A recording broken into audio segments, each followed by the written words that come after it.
Hi, let's talk about fire safety. Most of us don't think about fire safety until we have to think about it, and that's probably not the good timing to be, thinking about it. So let's be prepared and proactive. And let me give you some tips about the basic things you should have in your house for fire safety. Number one is smoke detectors.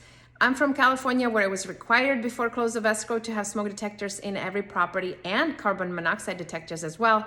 And here in Florida, it's not required. So there may be a property that you purchase that does not have smoke detectors. So you know what? They're cheap, inexpensive. Go out there and invest in some smoke detectors. I would have one in each bedroom, one outside of your bedroom in the hallways, one in the kitchen, and maybe a couple throughout your living areas.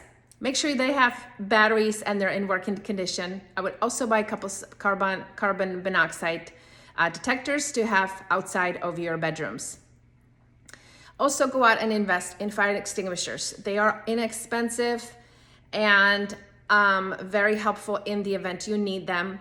Put one in the kitchen, under the kitchen cabinet. Make sure they're easy access. Don't have them stuck behind clutter and stuff. So kitchen, I would have one in the main bedroom, in your master bedroom, in the event, the smoke detector wakes you up.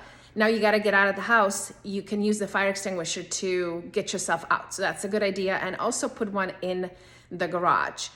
One other tip, obviously there's lots of tips. You can have your whole, whole toolbox of tips, what to do in the case of fire, but these are like the basics.